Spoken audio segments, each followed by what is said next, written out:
Hello and greetings from Fort Hood, Texas. So I had somebody reach out to me from the 1st of the 227th Attack Battalion and said, "Hey Chieftain, how would you like to cover a helicopter gunnery?" A what? A helicopter gunnery.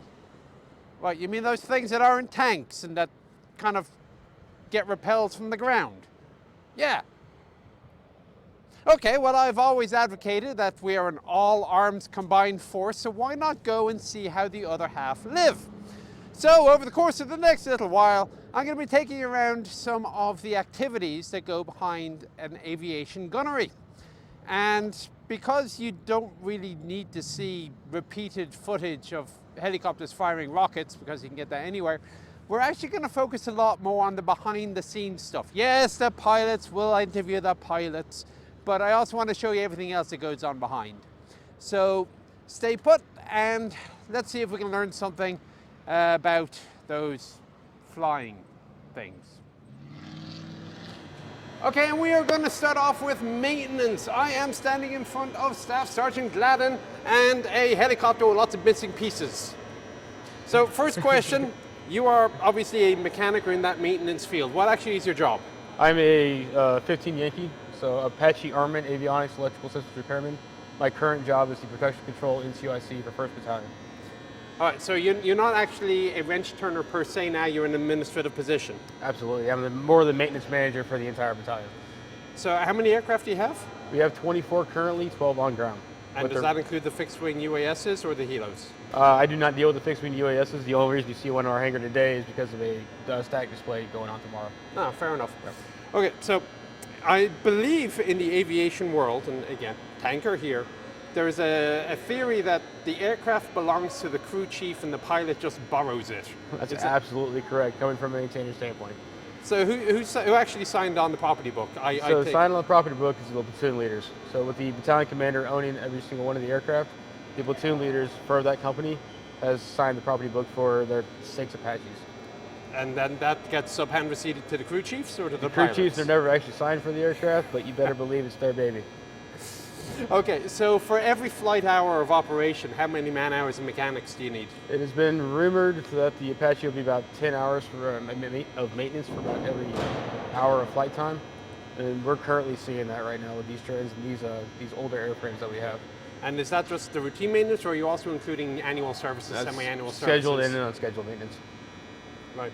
So what is the maintenance schedule of this thing then? So if I wake up on a Monday morning and I want to do 3 days of exercise, how many days of maintenance are we talking here?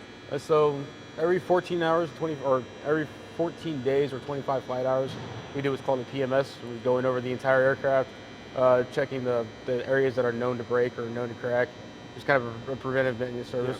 Yeah. And then we have hourly inspections like 125 flight hours, 250 flight hours, 500 flight hours that we completely tear down the aircraft to various states and then rebuild it back up there. And you also have things called time before overhaul parts changes. Okay. So if an engine flies, 500 hours or so, whatever the TBO is, the part is on the engine, then that's when it gets replaced as well. So that's the scheduled maintenance. Then you have the unscheduled maintenance where something just randomly breaks. All right. So when you take the aircraft, it's also going with a -10, like a Humvee or a tank? Absolutely. We have a little different verbiage. It's called our IATM, but it's the same thing as a -10. So I could find a paragraph that says PMCS, and it's like item 1, inspect the exterior. Absolutely. We go by the IATM verbatim most. And is that done by the pilot or by the maintenance personnel? All the maintenance is done by the maintainers. The pilots are going by their -10. It's actually -10 in their checklist. All right, so when a pilot does a walk around or pre-flight, I mean, he's assuming everything has already been done by the mechanics and he's just doing his own personal, hey, I'm going to be sitting my ass in this thing. Absolutely. There's multiple checks and balances. So you're maintaining your first line of defense. It's called just to go on a regular flight, it's called a PMD or a daily just check, right? Certifying the aircraft is airworthy. Then the pilot will go around with his checklist and do a thorough pre-flight. And there's 2 pilots doing the pre-flight at all times, and they're talking back and forth. Okay. So now you said your MOS was avionics, electronics, and what else? Armament. Armament. Yes. Okay, so you don't touch the engines? I do not touch the engines, no. And do you have a separate one then for the airframe, for the rotors? And Absolutely. So we have multiple different MOSs in Army aviation. So you have the crew chiefs, right? This is a separate MOS. So they're the daily maintainers. They touch everything to do with the windows, deck cords, anything with the aircraft. Then you have airframe, the sheet metal guys. So they'll patch it, they'll fix these little things, or they do bigger repairs. Or you have prop and rotor. You deal with anything with the main rotor head, and they can fix rotor blades along with the airframers. They'll fix rotor blades. And you have armament guys like me who are completely electricians and gun bunnies by trade. Yep. And then you have engine mechanics as well. So are the mechanics one per aircraft, or are they part of the platoon? Are they part of company level and parceled out, or how are they shaped mechanics issue? Yeah, so you have your 3 line companies, which would be Alpha, Bravo, Charlie in this instance, and they own all the crew chiefs that take care of the daily maintenance of these aircraft. Then you have a Delta company, which is the company that I'm in. It's a support company, so it has all the armament guys, all the engine guys, the airframers, especially the MOSs. So one team of mechanics will be responsible for multiple aircraft. It's not like you got one, like a pit crew. Absolutely. For one vehicle or one aircraft. Okay. So why would this aircraft be in this state of disassembly here? We have what's going on in this one. It is this one is actually really broke. So this was hard down for a couple different things. But it was going a 270-day inspection. Okay. Which is mainly main rotor blades and mainly everything up here. And then we found some other discrepancies that were throughout the airframe. So we're currently waiting and getting support for that. So for a guy comes off a mission, he comes back from a mission, let's say he's got 4 hours before the next one. I don't know what your actual op tempo would be in the field. Yeah. How much work will be done by the mechanics in this 4 hours? Or is it a case of something's broken, you come, but if you're not called, you don't come? It honestly depends. Depends on what the hours are on that aircraft. So if we're at a PMS window, then that's going to be 3 hours for it to do that preventative maintenance service. If it's if it's came down and it's going to fly the exact same day, then just kind of scrub the books and see what's going on. If we need to do hourly maintenance on it, like I said, that PMS. If it's the next mission day, then a daily maintenance is going to be done on it. So as you're out in the field, would your mechanics be at a FARP or would it be at a slightly more rear location? So we will have mechanics at FARPs, to forward armor refueling points, to do the refueling and armament loads, and then you'll have wherever we're landing and taking off from, where we're staged at. Yeah. That's where our mechanics would be. All right. And do you have to have, shall we say, portable hangars if you're in the field and it's pissing rain or whatever, or do you just do the maintenance in the rain? We try not to do maintenance in rain, but it's been done before. Lightning is the one thing we do avoid. So. Fair enough.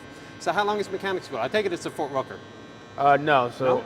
All aviation MOSs, besides the UAS guys, and for like flight ops, they're all trained at Fort Eustis, Virginia. How long would it take? If I'm coming off the school, I just passed my ASVAB and I've signed the dotted line and say I want to be an aviation maintainer. Well, besides your 10 weeks of basic training, then you will go to, if you want to be a crew chief, that's about 14 weeks. If you want to be an armament guy like me, that's about 26 weeks. So you can go straight to being a crew chief as a junior enlisted? Yes. So.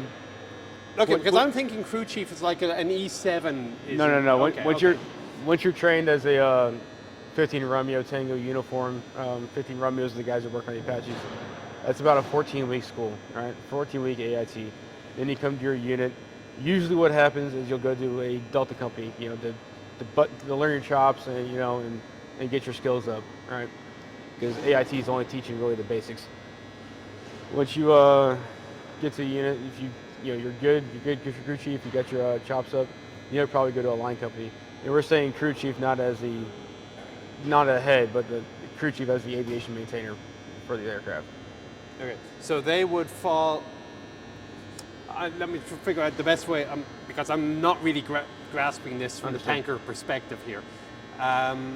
So a crew chief is not assigned to a specific helicopter only, correct?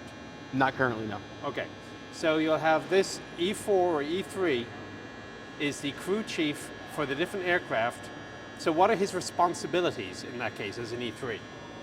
As an E3, really, so we have what's called maintenance levels. All right, not really going by rank. We're going to go by maintenance levels now. Okay. So a 0 being an AIT trainee, and a maintenance level 4 being someone like myself with 13 years of experience. All right. Say a PFC, right, would probably be about an ML0 to ML1, and he's going to be working with another maintainer, but always supervised. Okay. All right, but going through the daily inspections and going through bigger maintenance tasks. All right, just building that experience and getting it documented, getting evaluated, and trying to make that maintenance level. Right, because I hear chief in my mind, I think he's got responsibility. He makes decisions. This needs repairing. This doesn't know whatever. That's going to come from your platoon sergeants. Okay. So platoon sergeant in a line company is not only an administrator, but he is literally the maintenance supervisor. Right? So you have your maintenance supervisors, your ML2s, your ML3s, that are really going to supervise what's going on and dole everything out. But you're hearing crew chiefs, don't think tank commander, okay. But think just French Turner. All right. So when the company is all lined up in formation and the platoons are there and the platoon leader is in front of his platoon, the guy in the back, you say, is a mechanic, and how many of the people in the platoon then are aviators versus maintenance versus something else? For a line company, you'll probably have 12 crew chiefs and 12 pilots, a pretty even split. For a Delta company, no pilots, all maintainers. Gotcha. Yep. If you were to sign the dotted line again and say, I want to be in the aviation world, would you pick the same MOS or would you go somewhere else?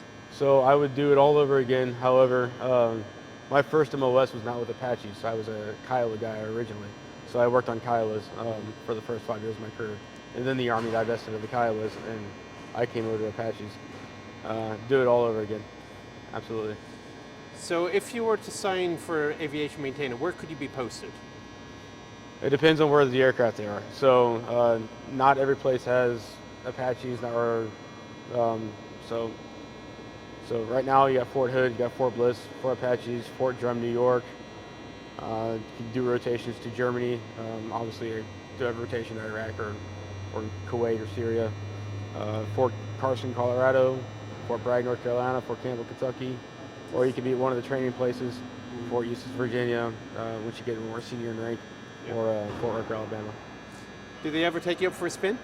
Not in these. So being the tandem cockpit that it is, there's not anybody right next to you. So it has to be a single seat, and the front seater is completely closed off from the back seater. So non-rated crew members don't really get to go up unless it's a memorandum signed by a GO. But we're currently working at trying to get some more out flights going. But I've never been up in an Apache. I've flown in Kiowas before, and obviously in the backs of Blackhawks and Chinooks, but not in an Apache yet. So what would be a typically common thing that you would have to repair? I mean, Lance, I'm looking at a nice big airframe. What's going to go wrong? So with these aircraft, as we stated before, like these aircraft were in Iraq for some of these 7 years, and these are high-hour airframes. A lot of what we were seeing was sheet metal cracks. Cracks in the shelving units behind here. I can actually pop it up and show you. But just pop that down. I'm getting good at this. All right, so what we have is cracks in the sheet metal here. It's fiberglass? That's composite material. This is all aluminum. Or not aluminum. It's a straight sheet metal, but it's like 80 thousandths. And then obviously you see a lot of boxes in here too. Right? We have a thing called environmental control systems, ECS. So this aircraft has air conditioning, but the air conditioning is not really for the pilots. It's more for the computers. We got the same problem in the tanks. And any various gun fails, it's a chain gun, so linkages get bound up. And then just your main computer fails. These aircraft are getting old, they're getting tired. For these, we have a version 6 is coming out. Or version 6 and Apaches are already out. Some units already have them. But they're the newer airframes. This one was built from a Alpha model airframe, the very first Apache, and then refabricated with new parts. So as an armament guy, do you also get involved in the loading of the weapon? Absolutely. Oh, okay, so it's not just it's broken, I'm going to fix it. It's I hang weapons off the aircraft as well. Absolutely. Yep. Yep. Loading rockets, loading missiles, loading 30 millimeter, and everything. I've just had a thought of how you manage to load a Hellfire, which is heavy, on rough ground, where you can't have a little forklift truck. How do you do it? It's only about 120 pounds, so about 2 people. Oh, okay, so it can be manhandled. Yeah. Absolutely. Yeah, it's a 2-person task. All right, 2 experienced people that know how to get it on there. But yeah, it's pretty easy. Fair enough. Right, well, I think I have taken up enough of your time. Have you had to maintain, you said you did Kiowas and then you came to Apaches. Yes. Which was more fun? I love the Kiowa. Yeah. I love the Kiowa. I love the 50 cal. I love the rockets on it. And it was just a more challenge to figure out because it was an antiquated airframe. So there was wires in there that were either old or brittle, or they were there from a mod that was taken off, like the stinger system, the air-to-air stinger system. We still had wiring in there. Why is this thing loose? Should it stay loose? Exactly. That sort of thing? Like, where does this wire run to? And you're pulling out paper schematics from years ago. So I love the Kiowa, always will. The Apache's pretty fun too. So. Well, thank you very much. Well, that will about wrap us up for this one, talking to the maintenance side, and we'll see where we can go next. Okay, so we are moving on to our next stop, and I'm with CW2 Bowser, and I'm in front of what is not a helicopter, which kind of surprises me in an aviation, I think aviation battalion, I think attack helicopters or transport helicopters. This is not a helicopter. It is not.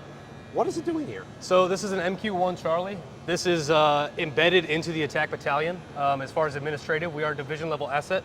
So we provide a lot reconnaissance security to division level assets usually. But like I said, embedded, we belong to the Attack Battalion. Oh, okay, so you're really just more for administrative purposes so that they have a battalion commander that can, that they can report to.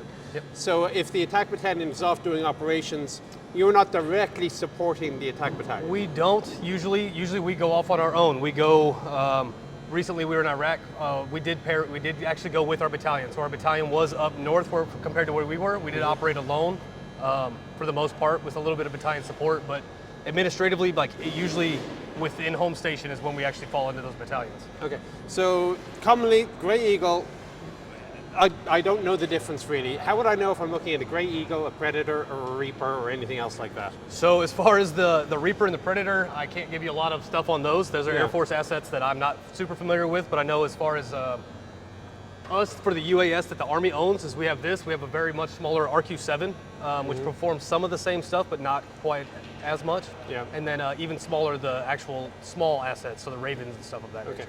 So as I'm looking, not only do you have your observation pod, they're hanging weapons rails on the bottom. Yes, sir. So we are primarily used for a reconnaissance asset. We do have the ability to shoot, though, which is nice. You know what I mean? It gives us that option. Yeah. This upgraded plane does fly for up to 36 hours now, so we can sit up there for a long time carrying munitions in case someone is in a bad spot, and we can help out as necessary. So your operators are basically running shifts, and we do. while you're in the air. So our guys will fly 8 hours at a time, roughly, and then they just get up out of their seat. Next crew comes in and takes over the mission. So that's also a great advantage that we have compared to rotary wing. They got to land to get out of the cockpit. So the Air Force guys, they operate a whole lot of stuff out of Creech. I mean, they're flying in Iraq. Yes. They land locally, but the actual mission is conducted from CONUS. Yes, sir. Do you do the same thing, or do we you have the deploy? capability. So this does fly off of SATCOM. We can fly up to 350 kilometers locally off of one GDT line of sight. But we do have the SATCOM option, so we can launch. In theory, we could launch from Iraq. We could fly the mission from back home. So you're being told earlier that the pilots are junior enlisted. They are. So we have our enlisted service members are our actual pilots and operators, yes. So we're talking like E3, E4? Yes. I've seen as low as an E2 operate one of these things. How long is the school? The school is about a year long, roughly, but that's just your base level knowledge. So once you get to the unit, you still come, you got to progress the same way your rotary wing pilots do. So you have to meet all these certain tasks, and you have X amount of time basically to progress. So it's not that they're coming from the schoolhouse and they're shooting Hellfires. That's not what they do. They come in, they sit left seat, right seat with some experienced people, learn how to use the camera, how to like track targets, stuff of that nature. And then as they progress, they get more experience under their belt, I got guys now that have 800, 900 hours doing this stuff. So they're very proficient.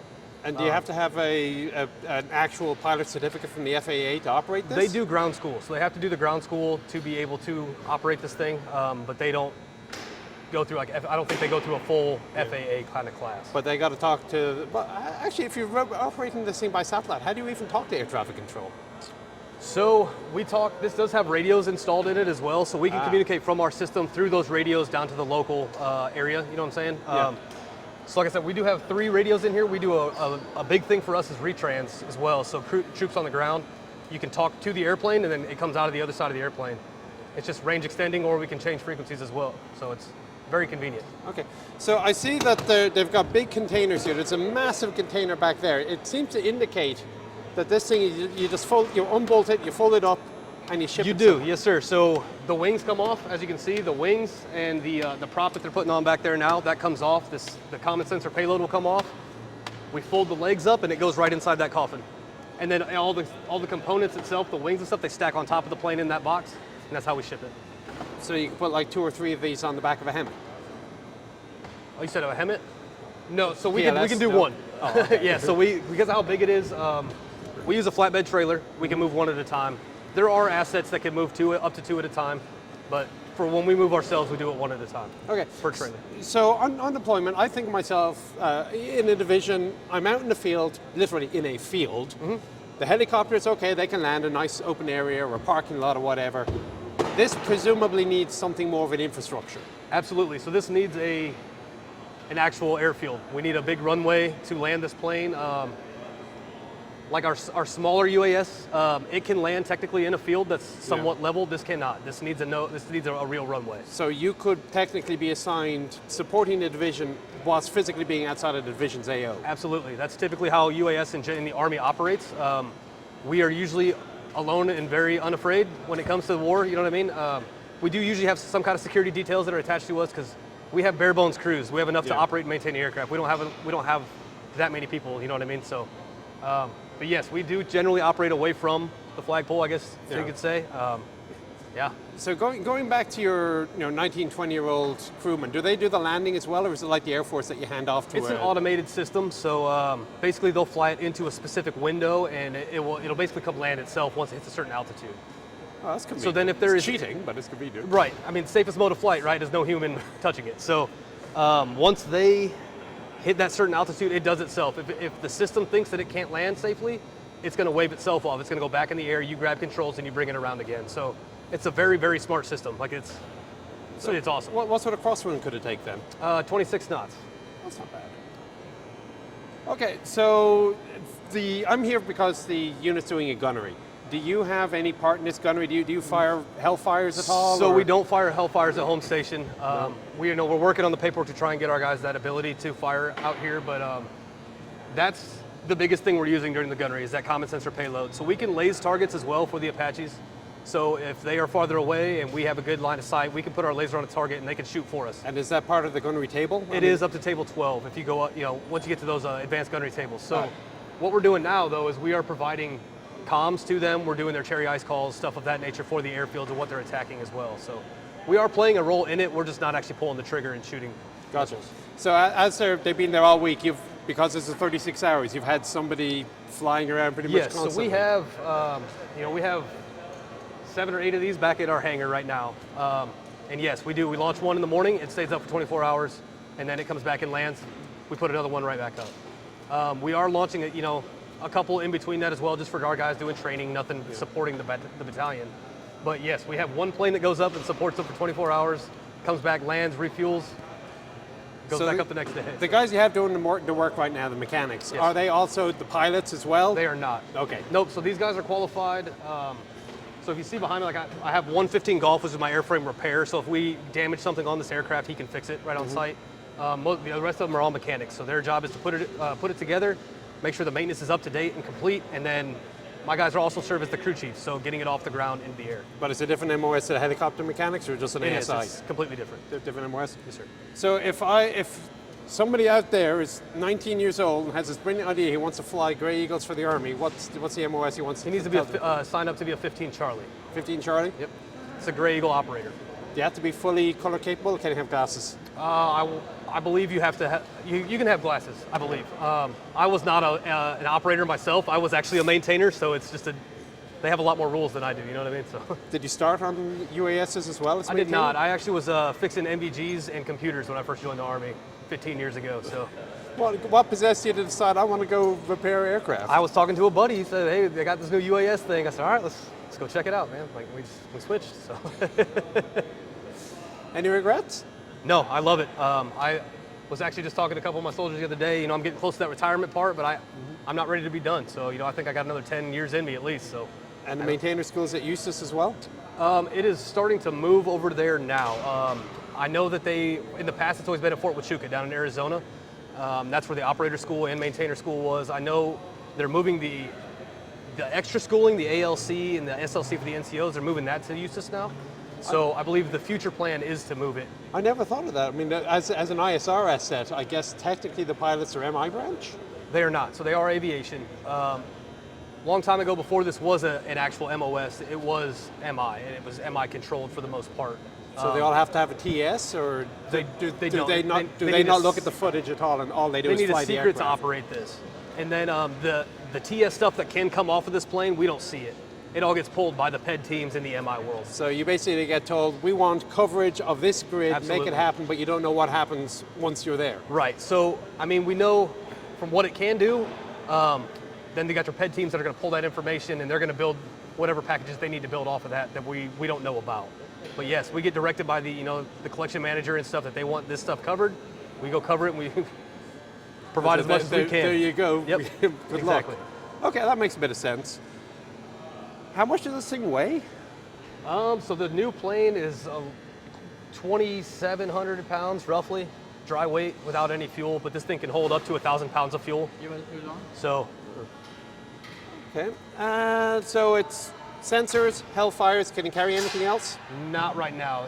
Future upgrades, they do say we will get some new toys, but as of right now, as far as a ForceCom unit, this is what we get is the Hellfires. I know there are some other pods and stuff being tested to fly, SIGINT pods and stuff of that nature, but nothing that we would have. So does it come with an RWR?